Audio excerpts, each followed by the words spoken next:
오늘 검찰 특별수사팀이 최순실 국정농단 사건 수사 결과를 내놨습니다.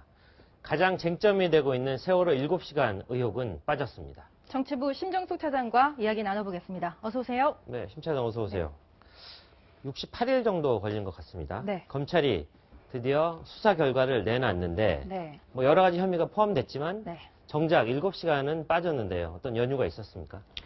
네, 일단 오늘 검찰이 발표한 네. 내용부터 먼저 간단히 좀 정리를 해드리겠습니다. 네. 여러 가지 그간 밝혀졌던 그 사실에 대한 정리와 지금 앞으로 더 해야 될 부분 이런 것들이 나왔는데요. 네. 네. 먼저 첫 번째, 태블릿 PC는 최순실 것이 맞다. 네. 이런 사실을 검찰이 확인했다 발표를 했습니다. 그리고 아울러서 최순실 씨가 청와대를 무단 출입했다 이런 사실도 확인했다고 결론을 내렸습니다. 예. 네. 검찰이 지금까지 확인된 것만 최소 10차례 정도인데 검찰이 사실은 이 무단 출입 부분에 대해서는 강도 높게 수사를 안 했습니다. 어차피 그렇습니까? 네. 그 위법 사실을 따지는 그 부분에 있어서는 이 부분은 포함되지가 않았고요. 그리고 결정적으로 경호실에 대한 압수수색이라든지 이런 강제 수사 같은 것을 이번 검찰팀이 못했습니다. 예. 그런데 어쨌든 그럼에도 불구하고 10차례 무단 출입했다는 사실이 확인이 됐고요. 네. 검찰은 과학수사 기법을 동원해서 이번 사실을 확인했다고 하면서 자, 과학수사가 뭐냐면 두 사람의 휴대폰 위치 추적만으로도 이만큼을 확인했다고 합니다. 네. 청와대 행정관, 저희가 지금 여러 차례 보도했던 대로 이영선 행정관으로 추정이 되는데 그렇죠. 이 이영선 행정관이 최 씨를 들여보내줬다 이런 진술도 확보를 했다고 하고요. 네. 그동안 본인들을 부인했지만 어쨌든 국기문란, 무단 출입을 하는 민간인이 있었다 이 사실이 검찰이 증거로 확인을 해준 셈입니다. 예. 자, 두 번째 검찰이 내놓은 수사 결과를 보겠습니다. 정호성, 최순실이 22개월 동안 895회 통화를 했다고 합니다. 자, 22개월이면 며칠인지 2년인데 네. 22개월, 1년이 365일이니까 거의 한 700일 700일. 정도 된다고 네. 보는데 700일에 895회 통화면은 매일 한 통화 이상은 어쨌든 정호성, 최순실이 했다고 봐야 될 것 네. 심 같습니다. 차장은 하루에 한 번 이상 통화한 사람 있습니까? 네, 저는 거의 그 장 정도가 있을 것 같습니다. 알겠습니다. 자, 그런데 어쨌든 이렇게 매일 전화할 정도로 국정을 정말 꼼꼼하게 챙겼다는 거고요. 취임 초부터 2014년 12월까지 확인된 것만 895회인데요. 네. 최순실 공동정부라는 비아냥이 나올 만하다고 볼 수 있겠습니다. 그렇군요. 두 사람 무슨 대화를 했을지 검찰이 구체적으로 밝히진 않았는데요. 분명히 대통령과 관련한 또는 청와대 업무와 관련된 내용일 거란 얘기가 나오고 있습니다. 네. 자, 그 다음에 박 대통령이 공범이다라면서 CJ 이미경 부회장의 퇴진을 압박하는 데 있어서 박 대통령이 구체적인 역할을 했다. 네. 자, 2013년 7월에 당시 조원동 전 경제수석이 VIP의 뜻이다. 이미경 부회장이 사퇴하지 않으면 큰일 난다. 당시 CJ의 손경식 회장을 만나서 민간그룹의 부회장을 네. 나가야 된다. 네. 대통령의 뜻이다. 이렇게 얘기를 했다는 겁니다. 네. 자, 이 부분 박 대통령이 왜 그랬는지 추가 조사가 반드시 필요한 부분이라고 하겠습니다. 예. 자, 마지막에 안종범 전 수석의 업무 수첩 17건을 확보했다. 이 부분은 검찰이 아무래도 그 강제 모금이라든지 작년과 올해까지 있었던 WK라든지 뭐 네. 이런 최순실의 회사에서 강제 모금을 한 그런 아주 직접적인 증거로 안종범 업무수석을 거론을 한 것 같은데요. 네. 이 업무 수첩에 보면은 당시에 그 최순실 딸인 정유라와 같은 아빠의 회사가 네. 정말 현대차 같은 대기업하고 납품 계약을 맺고 그렇죠. 또 최순실 소유 회사죠. 또 플레이그라운드라는 데서 네, 예. 역시나 현대차의 광고 71억 원어치를 따는데 네. 청와대가 개입했다는 사실을 증거로 확인했다는 겁니다. 네. 자, 여기서 이렇게 가장 큰 줄기한 네 가지를 저희가 정리를 해봤는데 네. 그 박 대통령에 대한 그 강제 수사라든지 소환 조사 이런 것들이 빠져 있다는 게 일단은 네. 검찰에서 특검으로 넘어가게 된 몫이고요. 네. 그렇죠. 탄핵 사유에도 이번에 포함됐던 세월호 7시간의 박 대통령의 행적, 특검법에 따라서 특검은 반드시 조사를 해야 됩니다. 네. 정말 국민 생명 안전보호를 위해서 대통령이 그 순간 최선을 다했는지 네. 아니면 미용이나 뭐 그간 제기된 의혹처럼 성형시술 뭐 이런 것들이 있었는지 네. 분명히 밝혀져야 될 것 같고요. 네. 김기춘, 우병우 의혹이나 정유라의 2대 입학 커넥션 의혹도 전부 특검 몫으로 넘겼습니다. 네. 네, 특검의 책임이 정말 막중한데, 네. 근데 첫 번째 줄기에서 그 짚어주셨던 태블릿 PC, 네. 이 최순실 씨라는 것을 어떻게 확인했답니까? 자, 검찰은 이 최순실 씨가 아직까지도 이거 내 거 아니다. 계속 거듭해서 밝히고 있음에도 예. 불구하고 오늘 네. 수사 결과를 발표하면서는요. 정말 선명하게 맞다 이렇게 단정적으로 얘기를 했습니다. 네. 네. 최 씨 회사인 WK 사무실에서 최초로 보도한 JTBC 기자가 관리인의 도움을 받아서 입수한 것은 맞다. 네. 피 씨가 그 사무실에서 입수된 것은 맞다. 네. 그 이후에 검찰도 자체적으로 이 사실관계를 확인했는데 이 태블릿이 해외로 최순실 씨가 가면 같이 가고 아. 국내에 머물면 또 같이 가고 이런 동선들이 위추추적으로 다 확인이 됐다는 겁니다. 한몸처럼 움직였던 걸 보면 최순실이 쓰던 게 맞다. 그렇습니다. 이런 2012년에 최초로 이 태블릿 PC가 개통이 됐는데요. 그때 7월 14일부터 한 보름 정도 최순실 씨 가족이 갔는지 모르겠지만 독일로 갔습니다. 여름 휴가용이라고 얘기를 했고요. 네. 그 이듬해에도 또 독일 갔다 이렇게 검찰이 판단을 했습니다. 아하. 아마도 태블릿 PC의 사진 같은 것들을 보고 검찰이 그렇게 판단을 한 것 같은데 그렇군요. 예. 네. 그 태블릿 PC에서 문자가 국내로 전송된 게 포착이 됐습니다. 아하, 뭡니까? 최순실 씨가 예. 누군가 직원한테 잘 도착했다. 다음 주 초에 뭐 이 팀하고 빨리 시작해. 무슨 일인지 모르겠지만은 네. 2012, 13년도에 뭔가 일이 급박하게 진행됐던 것 같고요. 그렇군요. 그리고 제주도를 또 갔을 때도 같이 태블릿 PC가 갑니다. 네. 그때의 위치는 장시호, 조카인 장시호 빌라 인근에서 태블릿 PC의 사용 흔적이 잡혔습니다. 아. 뭐 중국집에서 누구하고 밥 먹은 거, 뭐 이런 시시콜콜한 사진들까지 전부 태블릿 PC의 증거로 남아 있다고 하고요. 자, 거슬러서 네. 2012년, 13년도에 도대체 무슨 일이 있었는가 잠깐 그 되짚어 보면 네. 2012년은 박 대통령 그 대선 후보 캠프가 꾸려지고요. 그렇죠. 각계 전문가들, 그때 뭐 조홍천 뭐 지금 민주당으로 하는 의원이라든지 이런 분들이 모여서 대선 캠페인을 시작할 때입니다. 네. 자, 캠페인이 한참 바쁠 때였다고 볼 수가 있겠고요. 또 한 가지는 정유라가 2012년 청담고에 체육특기생으로 입학하던 그 해였습니다. 아하. 대선 준비하랴, 딸 그 입학 챙기랴, 정말 최순실 씨 입장에서는 바빴겠군요. 굉장히 바빴던 그런 해였던 걸로 보입니다. 네. 네.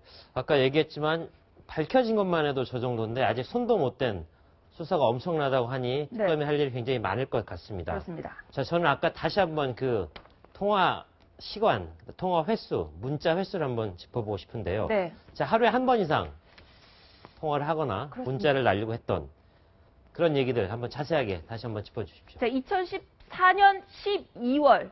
그러니까 취임 초부터 거의 2년 동안 최순실 정호성 라인이 가동이 됐던 겁니다. 네. 문자가 두 사람 사이에 1,200건 가까이 왔다 갔다고 하고요. 네. 그리고 두 사람의 대화 내용이 정호성 그 전 비서관의 폼에 녹음이 된 게 있는데 내용은 청와대 자료를 일단 이메일로 보내줍니다. 아까 저희 기자에도 나갔듯이 그 검열이라든지 뭐 이런 데 걸리지 않는 지메일이라는 걸 활용을 해서 아하. 이메일 아이디와 패스워드, 비밀번호까지 공유를 해서 어쨌든 자료를 주고요. 네. 최순실의 의견을 청취했다고 합니다.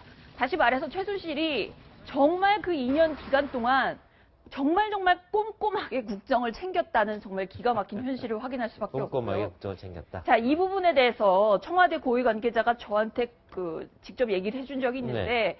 두 사람이 계속 연락을 주고받았다는 사실 자체를 음. 박근혜 대통령은 몰랐다. 음. 두 사람 사이의 일이다 이렇게 얘기를 하더라라고 선을 그었습니다. 네. 박 대통령 스스로도 이게 최순실 개인의 잘못이라고 과거에 그 담화라든지 이런 데서 얘기를 하지 않았습니까? 네. 자, 검찰은 최순실 무단 출입 기록도 확인했다면서 네. 이게 관저 출입인지 아니면 누구와 만난지 이런 얘기를 안 했습니다.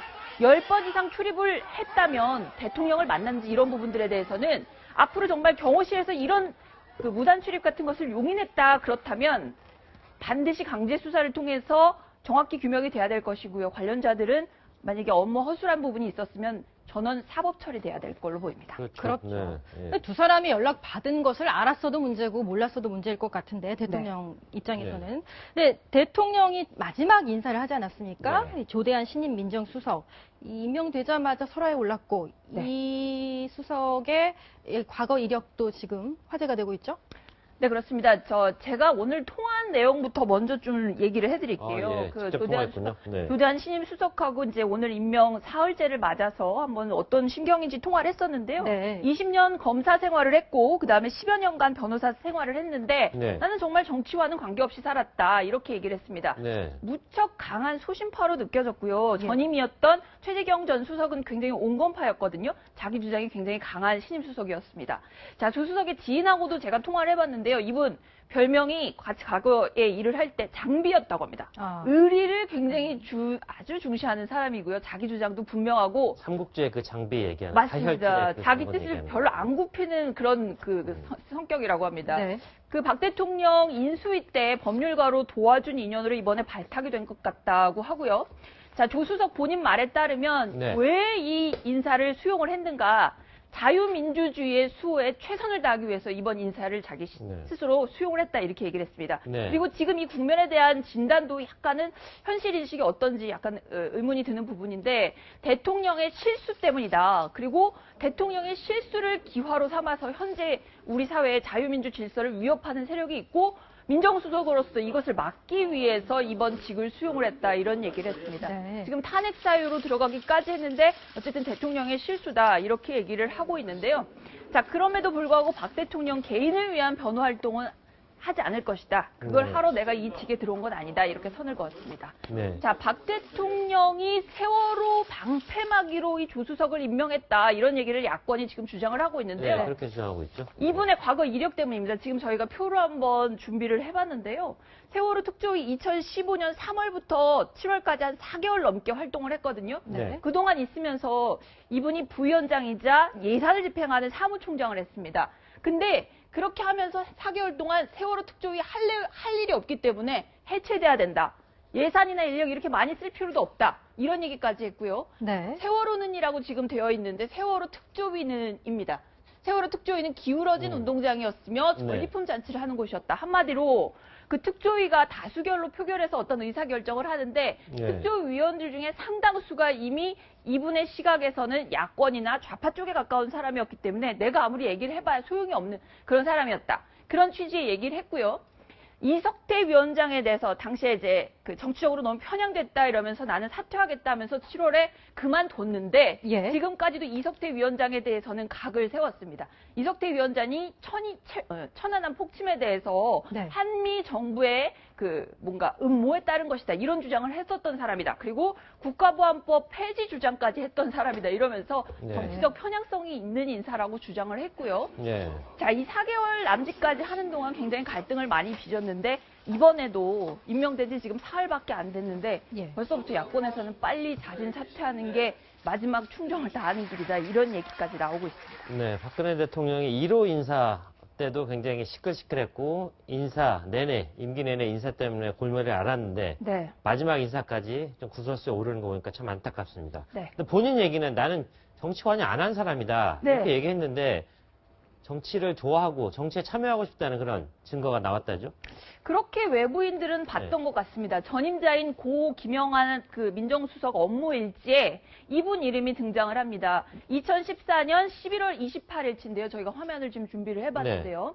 화면에 그 세월호 특조위 지금 화면 제목에 가려져 있는데 세월호 네. 진상조사위원회가 요 11월 28일로부터 딱 한 열흘쯤 후에 임명이 되는데요. 예. 그 28일 날 청와대에서 당시 누구를 임명할 것인가 부위원장으로 1순위로 조대환 변호사를 추천을 해놓고요. 네. 2순위로는 다른 변호사 이렇게 2명이 추천이 됐었는데 조대환 그 변호사를 추천을 하면서 정치 지망생이 좋다. 이런 식의 인물 평가가 들어있어서 이 부분이 뭔가 정치에 꿈이 있는 사람이다. 이런 식의 지금 뭐 인물 평가들이 지금 거론이 되고 있고요. 네. 부분에 대해서 조대환 수석 같은 경우 나는 정치에 지금까지 전혀 관심도 없었고 자유민주주의 수호 이런 얘기들을 좀 강조를 많이 했습니다. 네. 네. 자, 그리고 이 청와대 메모의 내용이 조금 전에 말씀드린 것처럼 그 김영한 수석 메모에 등장한 다음에 한 열흘쯤 후에 실제로 시행이 됐고요. 네. 그 어쨌든 새누리당의 추천을 받는 형식으로 되긴 했지만 청와대 입김으로 그 발탁된 인사임이 틀림없는 그런 대목입니다. 네, 황교안 총리 겸 대통령 권한대행, 그리고 네. 박한철 헌재소장, 그리고 조대환 수석, 이렇게 3명이 사법연수원 13기라는 묘한 인연도 있는 것 같습니다. 네. 지금까지 정치부 심정숙 차장이었습니다. 수고했습니다.